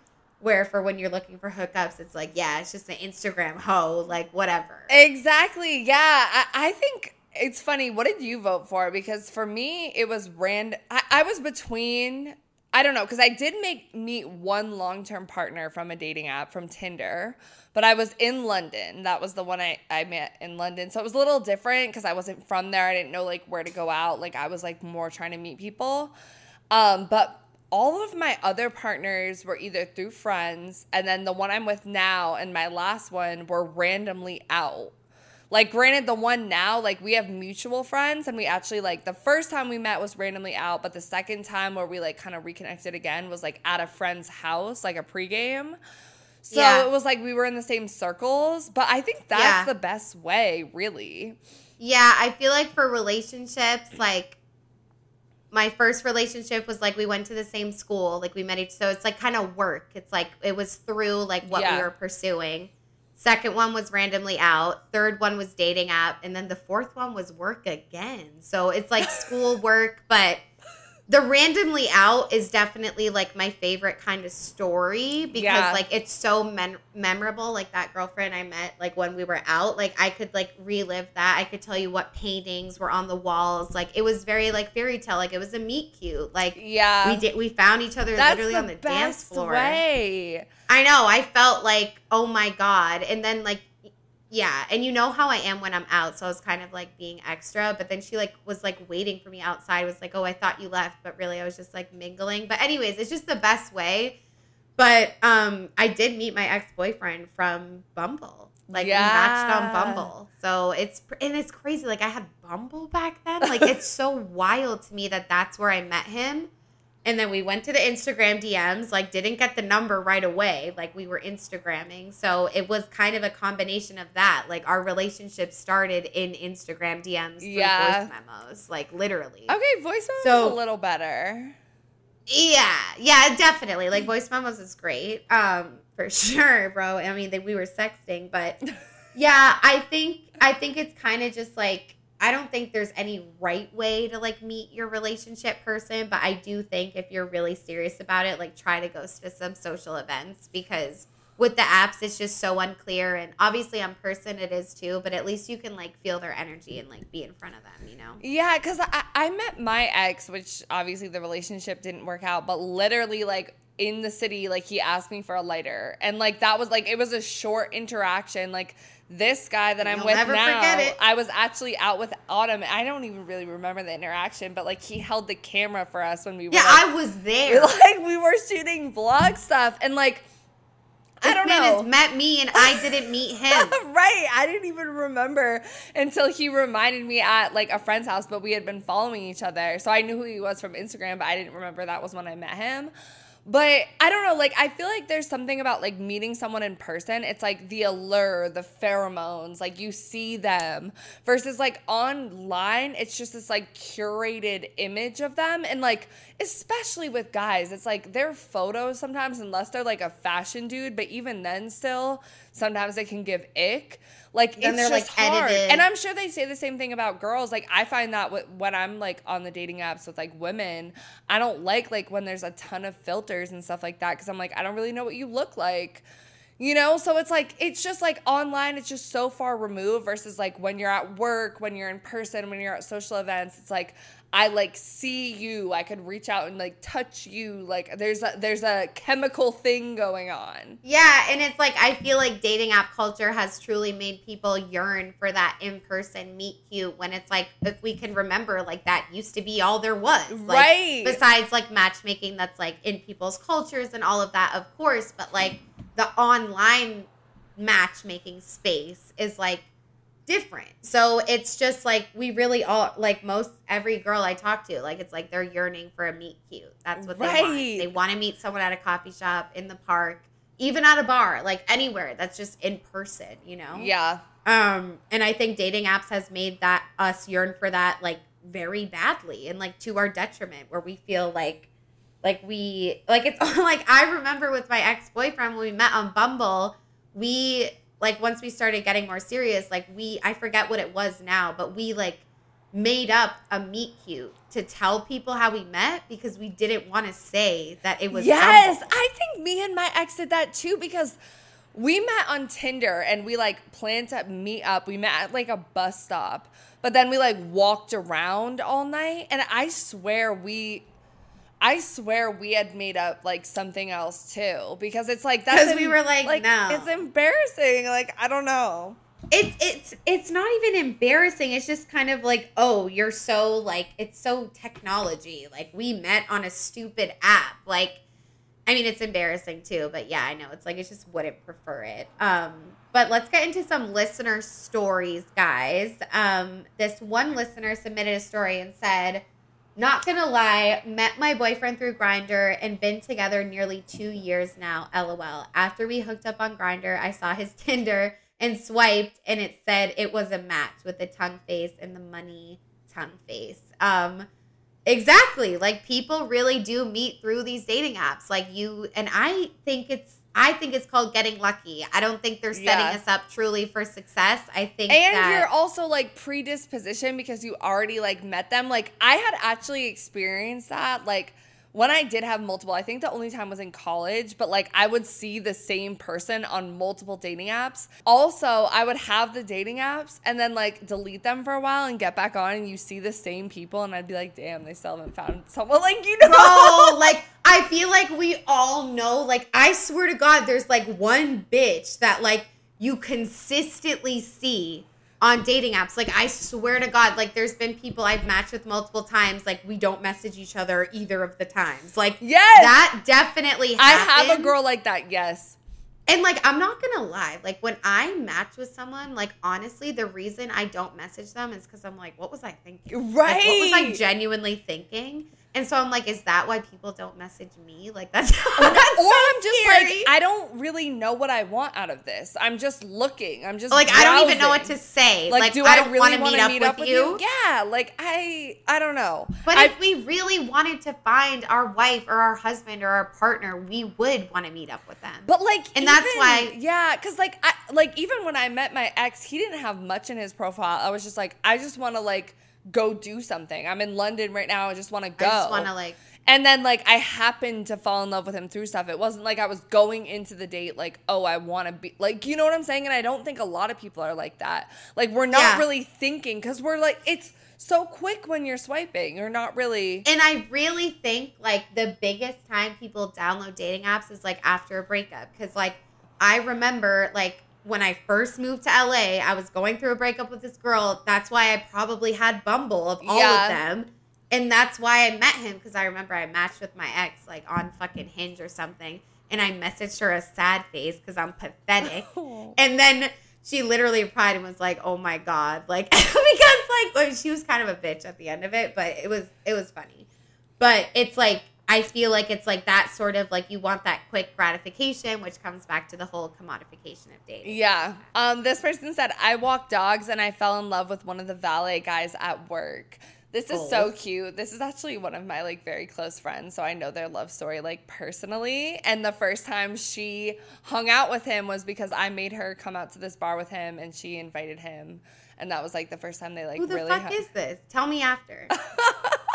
Who walks dogs and is, like, one of my only, like, close friends in Atlanta. Oh. Yeah. Oh, yeah. Yeah. Oh, it's... Oh. Yeah. So, because my mind went to your friend from high school. I don't know why, because she submits a lot. Oh, yeah. But she doesn't walk dogs. I don't know what she does. Yeah, but I think it's funny because I've talked to her about this before because she doesn't have dating apps. And I always had them similarly. Like, I feel like when I get out of a relationship or when I just want, like, a dopamine hit, like an ego boost. But, like, for the nature of her work, like, she's always walking dogs. So, like, she gets hit on all the time because she's just out and about. Like, there's so many guys, you know? And so dogs it's like, are total, like, dogs make you look better, they're too. a Like, magnet. dogs are cute. Like, it's, honestly. And I bet she looks hot as fuck. She's, like, out there. No, that's what she always jokes about, though. She's like, I'm literally in my, like, sweatpants and, like, whatever, no makeup. But it doesn't matter, guys. Like, and that's why it's so important to just be the fuck outside. Like, I get hit on all the time when I just walk to the corner store, like, a couple blocks away to get cigarettes. Like, not the best suitors. But maybe it could be. It could be. Like, I mean, my ex was not the best example, but I met him walking on the street. Like, I know, like, the pandemic has pushed us inside, like, a lot. And, like, the only thing we can think of is really to go to the bars. And, like, especially we don't drive. So it's, like, I don't know where I'm going in the middle of the day besides, like, just for a stroll. I'm, like, sweating on the side of the street. Yeah. Walking. Like, why don't, like, just go out. Like, just go out and walk. I don't know. I know. Literally. Just get outside. And honestly, like, just getting outside, touching grass, like, putting on an outfit, looking confident. Like, I promise you will attract people. Yes. Because you do that. Yes. This next listener said, I got lucky and met my ex as a roommate. Got to know him so well and see how he lives. I made a move when I was moving out. LOL. Highly recommend. if you're moving. In all capital letters. That is so fucking funny because I feel like I actually had a roommate before that was a guy that I did hook up with later when I didn't. But much later. Much later. But like a different I feel era. like there is something about like having a roommate. Like, yeah, this, you guys, she had to walk through this man's room to get to her room.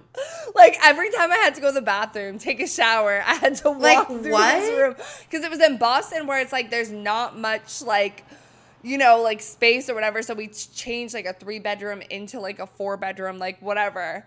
But yeah, I feel like I built sexual tension just because I was bored. And this was not like someone I really would have fucked otherwise. Well, honestly, with both of them, they were both kind of down. Who's the both? It was 2 dudes. Oh, yeah, the other one. The other one had a girlfriend who, like, hated me for some reason just for existing. Yeah. Yeah. But yeah, the next one said, I met my baby daddy on Tinder. I'm suing them for trauma. Parentheses, jokes.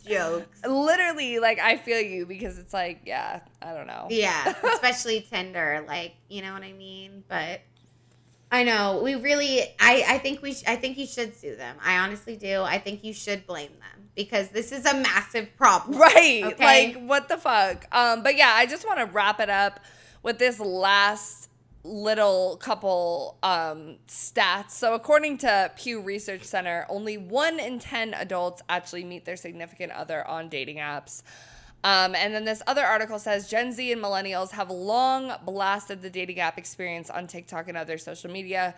The generational shift is real, with 79% of college students and other Gen Zers are forgoing regular dating app usage and instead opting for in-person interactions, according to Axis and Generation Lab study on October 2023. So yeah, we're over it, guys. Yeah, we're over it, and I hear this all the time. Like, this is echoed in, like, everyone I talk to that's single. It's like they really just want that in-person thing, and if the dating apps weren't there, like, the reality is we wouldn't want it as bad as we do right now. We want it because there's this hurdle, and there's all these new ways that aren't necessarily productive to really meet people. But I feel like a lot of people are like, oh, I guess I'll just download the app. Like, right. It's just it's easy. It's lazy. It's just at our fingertips. And it's desperate. It's like, okay, well, I guess it's like I'm not meeting anyone in person. Like, I guess I'll try this, But it's like, and I've had people, sorry to cut you off, but I've had people that I had matched with, like, when I first got out of my relationship, matched with on Hinge, never, like, talked to, and then came to know through going out, and then they were predispositioned to think that I want them, but then I met them in person and I was like, oh fuck no, like I would not that be happens with them all the time. But you're desperate, You're desperate, and it's like not even desperate for love, but sometimes it's just like desperate for connection, like desperate for the chance, like for falling in love. But then it's like you see them and it's just like not what you wanted, and not even like they're ugly, but it's hard to tell how people are really going to be. You don't know how long ago those pictures was. Like, someone hasn't taken a picture from the last year. I've like, had they're not that. gonna. Yeah, like that happens all the time. Like the part of me wants to put some of my college pics on there, but I don't. Yeah. Okay, like I'm like it has to be like within the past like 6 to 8 months, like literally. Because also, don't you want them to know what you really look like? Like, why? Like, isn't that scary to be like, oh, well, now they match this, like, filtered girl, and I'm obviously not that. Like, we can't compete with filters. It's not real. Like, but, yeah, it's crazy, and it's sad. But I do think, like, getting outside is, like, really the best thing to do. And, like, just to, like I know we keep saying, like, social events. It's like, what really is that? But it's like Google shit in your area. Like, there is stuff, and, like, you think it's, like, lame. And, like, even my mom keeps telling me to, like, join a book club so I can, like, read more and, like, meet people. And I'm like, Mom, like, please. But, like, honestly, it's not a bad idea. Yeah. Like, it really isn't. Maybe someone in the book club has a hot cousin that's really single and perfectly my type. Like, maybe. Well, there was actually, like, when I was doing research, I didn't include it in this episode, but there was this guy, he's like a vlogger or something in New York, and he was like trying to like dive into the dating apps and see like if they were good. He made a profile. He had all these women help him, like his friends, whatever. His goal was to get a date by the end of the week. Okay. He didn't succeed in getting a date, but he ended up going through these girlfriends that helped him make his profile. They invited him to a sewing class. He met a girl at the sewing class and went on 2 dates with her and was really excited about it. Like, but he wouldn't have like done that if he hadn't reached out to them to help him with his profile and like whatever. Like, you so gotta it's like put yourself out you there. gotta like, you know, and even like we said with the story about walking the dogs or whatever, like just go for a walk. Like, just, like, go to Target. Like, meander around some aisles. Or go lay down in the grass. Like, I saw this quote the other day that was like, I used to, like, lay in bed when I'm sad and listen to Lana Del Rey, but now I dress up and, like, go lay in the park and, like, take selfies or just, like, feel good. It's like, is this healing? And it's like, it is. And, like, I'm telling you, like, that type of energy will attract people your way. And also be safe. Like, if you're a woman, don't go out at night. If you're female presenting, whatever the fuck, like, be safe. But, like, during the day's great. Like, chipper in the morning. Like, we got this, guys. It'll be fine. So, we're now going to move into our wrap-up segment where we talk about what we're so wet, dry, and also maybe still a little bit confused about the topic. So, I will get us started. I mean, this is honestly, you guys, this is kind of a hard one to be wet about. Like, all I can really think of is that I'm, like, wet that Gen Z is, like, not, like, falling victim as much to this shit anymore. And, like, the marketing tactics and everything. Like, I'm wet that people are kind of waking up in that sense. Like, even when it just comes to, like, you know, advertisements online. And then also, like, companies like this that try to get money out of you and don't really make the app as accessible as they make it to seem. Like, it's, you know, because it's not. If you're not really getting, like, the best people or the most compatible people, it's like, why are we doing this? So I'm definitely wet about that. I'm wet that we're, like, honestly covering this. Like, I feel like I did learn a lot, and, like, I haven't really, like, thought about dating apps, like, in this way ever as kind of, like, companies, and maybe because, like, I haven't paid for them a lot and it's kind of just, like, a game. But what we do, and I do talk so much about, is that they look like games and the gamification of it all. But I'm definitely wet that we're, like, deep diving this, and I'm excited to get more into the AI stuff as well. And yeah. Yeah, I'm definitely wet about the same, like, Gen Z, like, learning, like, seeing through all of this stuff, like, all of the backlash from women, like, using their voices and being like, fuck this campaign. All of that, I think, was great. Like, I went such into a deep hole of research for this episode. There were so many TikToks that, we could have included, but we just chose not to because there's been so many other people covering it, which I think is just a good thing because we're all hip to it. Agreed. I'm definitely wet about, you know, just, like, getting outside, like, our polls showing that, like, more people are meeting their partners through, like, actual social events. It just proves the point more that we need to get off of this stuff.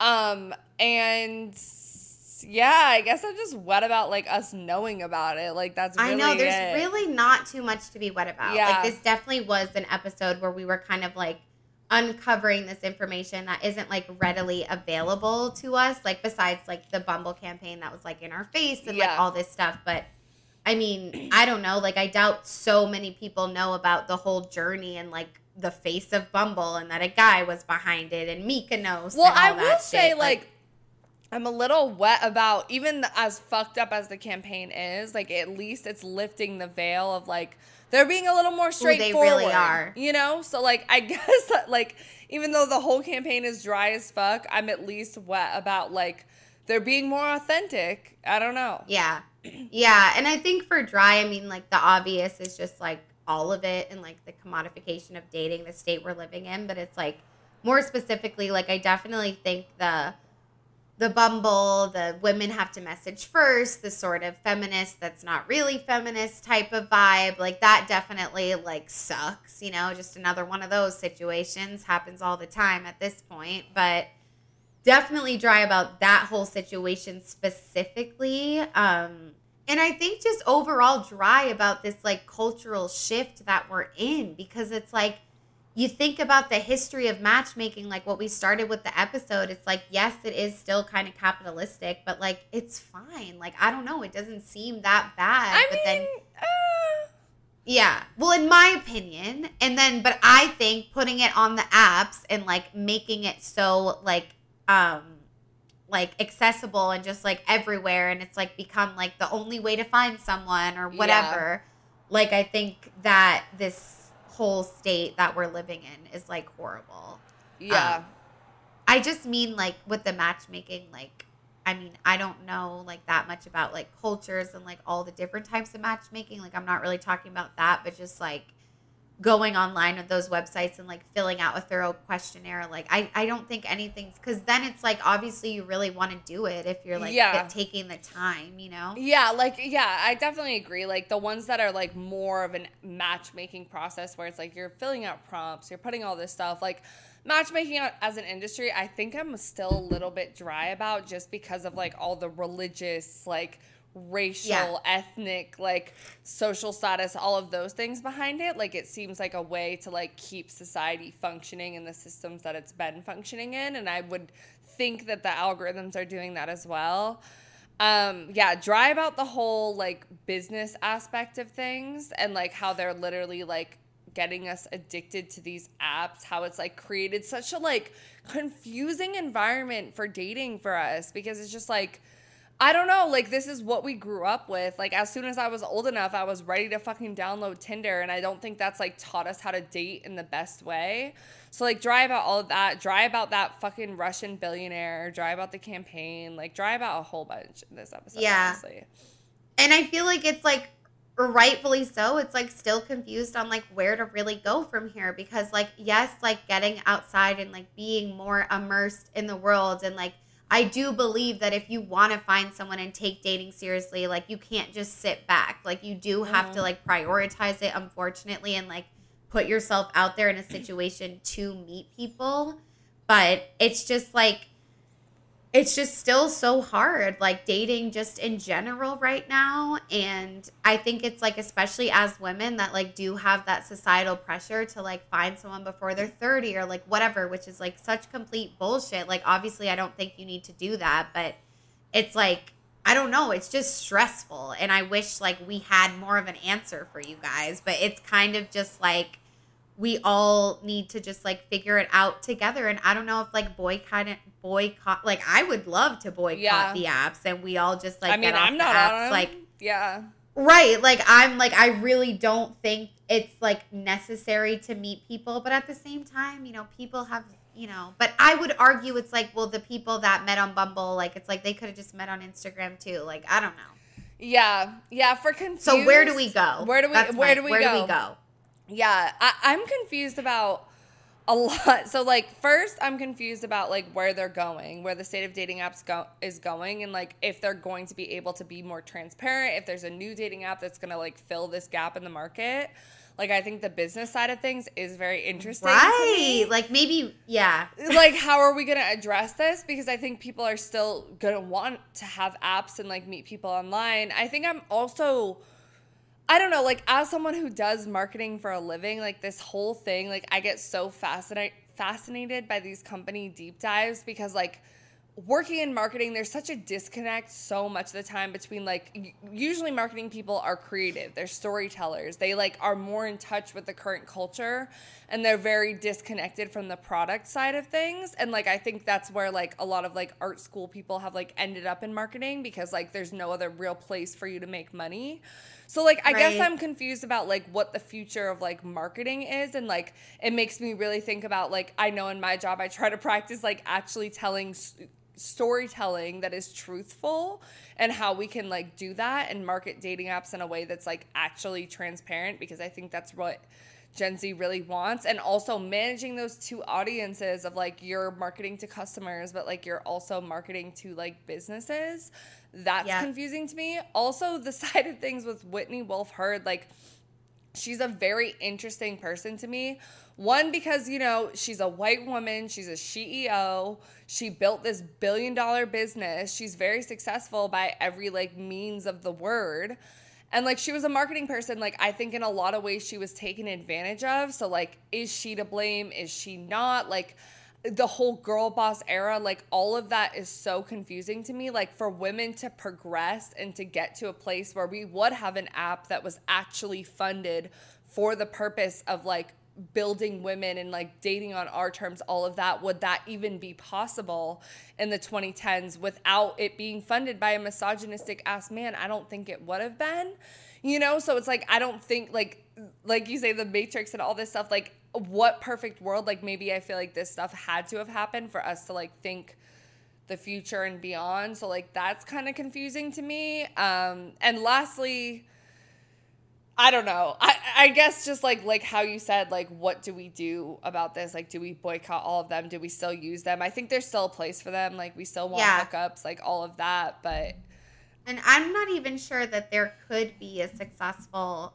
like dating app that Gen Z wants. Like, I'm confused on whether that's even fucking possible, honestly. Yeah. Like how to do that. Like, you know, like I really don't know if it could even be done, but it's a lot. Like, honestly, this episode like has been heavy in a sense because we're talking about these businesses and marketing, but at the center of the whole thing, it's like finding love. And it's like real dating. people and their love And it's lives. real people. So it kind of gets a little heavy. But let us know what you guys thought about this episode. We obviously hoped you liked it. Hoped you learned stuff. We obviously for sure did learn stuff.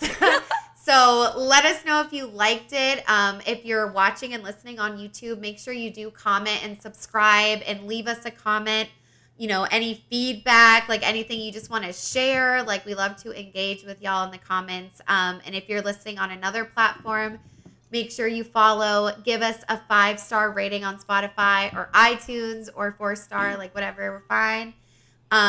We would love to have you guys join our community of confused pussies. We're on Instagram and TikTok at So Wet So Dry. The O's are zeros. So make sure you follow us there. Yeah.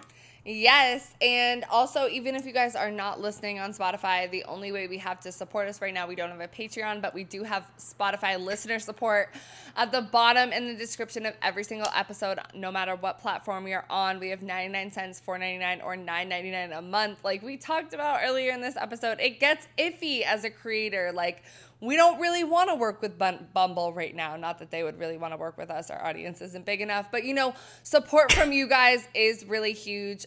We love you so much. Rate us 5 stars, all of those things. Comment, let us know what you think. We love you, and we will catch you in the next episode. Bye. Bye. Some women looking at you lesser if there's tears on your cheek, but if there's tears tattooed, that same girl is a freak. Ooh. So they're attracted to the pain unless they hear the pain speak.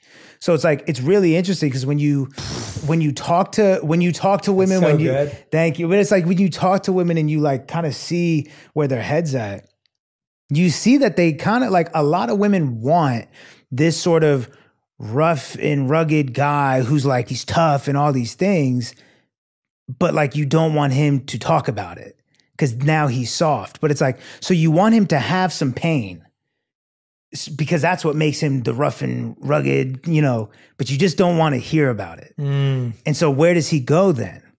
And so you just want him to be quiet, but then you're wondering why he can't open up to you. Oh, well, he just doesn't open up to me. Which one is it? This isn't Build-A-Bear.